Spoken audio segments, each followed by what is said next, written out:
Welcome to Advertising and Promotional Management for Module 1. This module, we are going to look at advertising and promotional management from a high level, and we are going to be focused on again, the high level concepts and get more into specifics as the course goes along.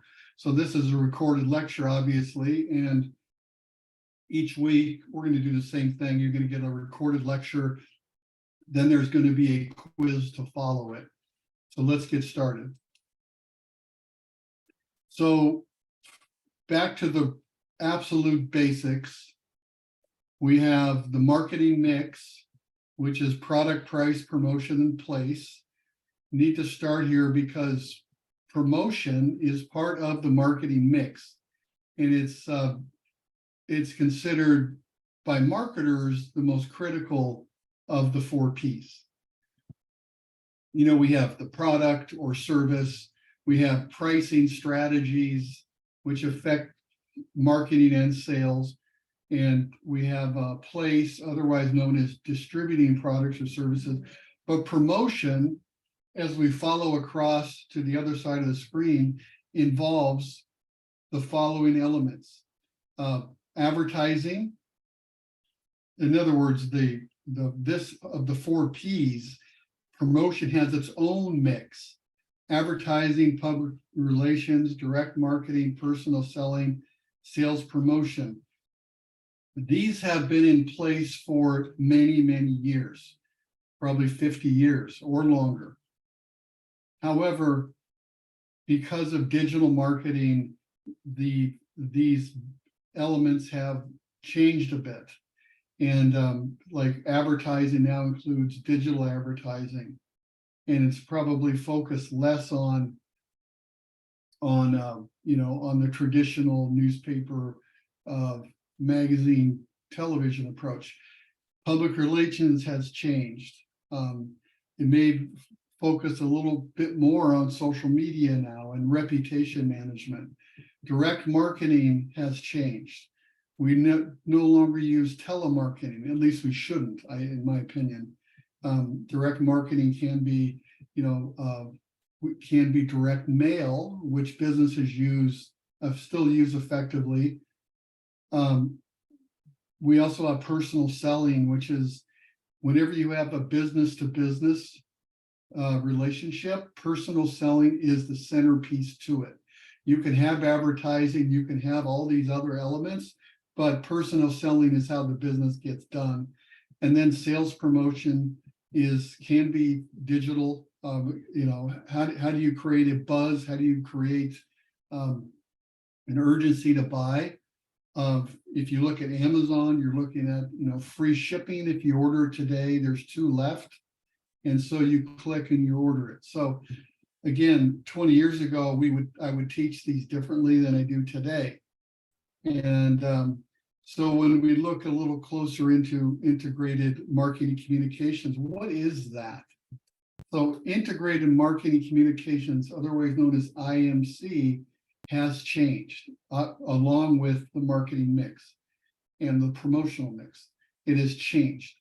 The American Marketing Association defines it as the planning process designed to assure all brand contacts received by a customer or prospect for a product or service or organization are relevant to that person and consistent. So integrated marketing communications, IMC is the acronym, has been around for many years. Now, of course, we use it differently. We have social media, we have search engine optimizations, we have email marketing, of course, we have remarketing or retargeting, which we're going to be talking about.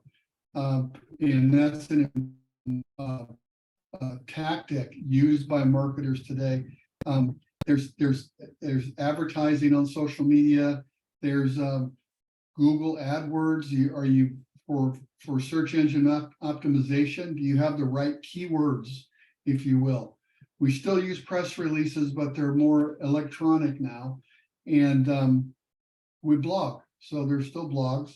Blogging is an important part of SEO because SEO, Google looks at businesses that blog more and add content more often as having higher value to the audience, their audience. Therefore, they are rewarded with higher ranking or SEO. So integrated marketing has changed, but integrated marketing has to do with, from a real high level and the way it was first defined, integrated marketing has to do with consistent messages throughout all channels, that any way that the consumer will be exposed to the content. Why is that important? And that's important because the theory is that the sum of the parts are greater than the parts. So when messages and content is reinforced over time through all the channels, it actually strengthens the message. So that's the point of integrated marketing, and this is how we do it. And if you were to look at integrated marketing, here's two different, essentially, definitions of it, and they're both, fairly up to date, but it just shows you how two different models can have different content. In the model on the left, print is one of their elements, and the one on the right really doesn't have that. Print is old school. Doesn't mean we stop print advertising. There still is a usage for it. And then we have, so if you compare the left to the right, you'll see some differences. You'll see social media here, and you'll also see social media here. You won't see public relations here, although public relations is still part of integrated marketing. You won't see sponsorships here. Advertising is on both of them, but there's different ways it's shown on the left. Advertising is more about social media advertising and things like that. So you see different authors of different textbooks use different models, but essentially all of these things are used, some a lot less than others. If you're a small business, you may not be using all of these tools. Should you consider using all of them? Yes, you should.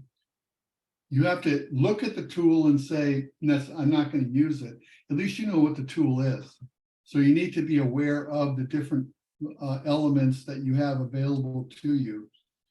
So the integrated marketing communication, or as we're going to call it from now on, IMC process, it's about using the different promotional tools across channels that the audience is going to recognize with the proper message.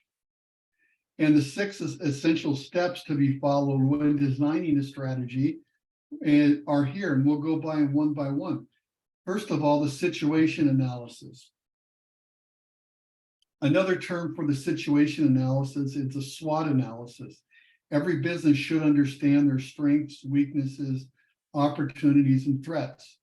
And they should know that strengths and weaknesses are internal to the business, and opportunities and threats are external, because those elements in an honest appraisal of a company's situation will lead to marketing decisions, marketing communication decisions.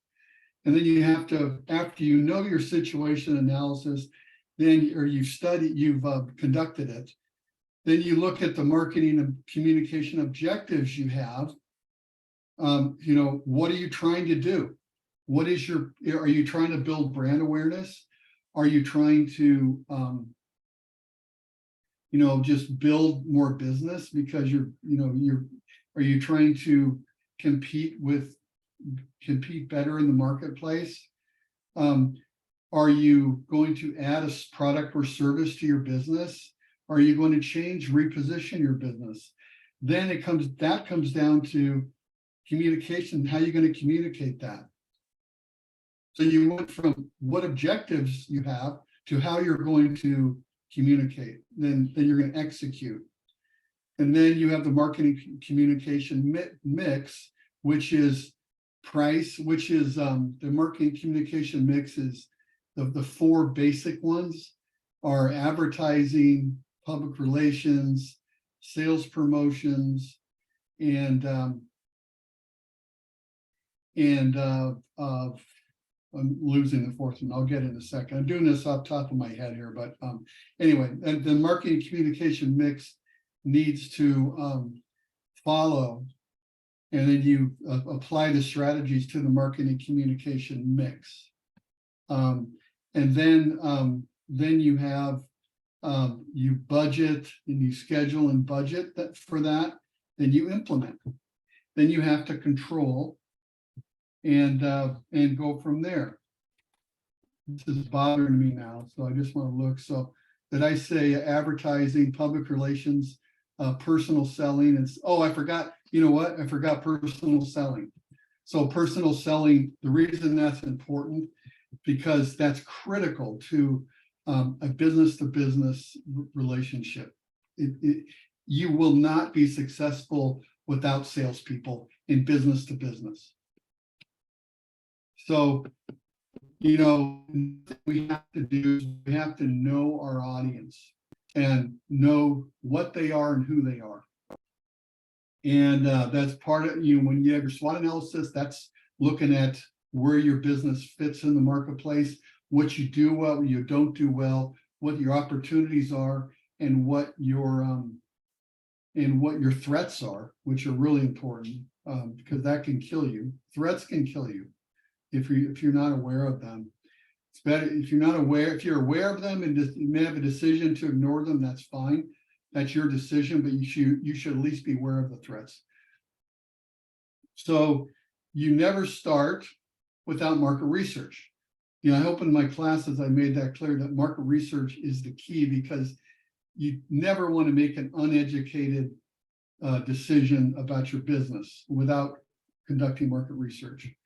And we're going to be looking at, behavior. When you look at your audience, you look at the behavior of your audience, you look at the demographics, in other words, what they are in terms of age, gender, and income, education, geography, etc.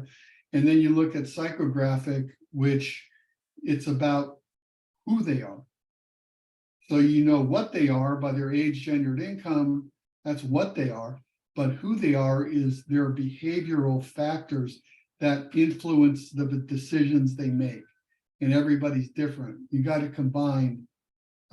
You always have to combine demographics and psychographics to really get a clear picture of who the audience actually is. And I mentioned the SWOT analysis. It's important because the strengths and weaknesses are important. Your opportunities and threats are critical as well. And the SWOT analysis is only as good, only as effective as the honesty that the business has in its own qualities. And if a business is not honest, then the SWOT analysis does no good. So, and it's really will affect, the SWOT analysis will really affect your marketing strategy, especially marketing communication. You need to know what your weaknesses are and what to work on. You need to know what your strengths are and how those can possibly be turned into opportunities. And then you need to know your weaknesses, your threats, what threats are out there. Nobody in the world saw in 2019, nobody saw the pandemic coming. That was a threat that hit everybody by surprise, but you can see how getting hit by a threat like that can kill a business. So Yeah, so that's it for today. And there will be a quiz to follow here. And if you have any questions, let me know.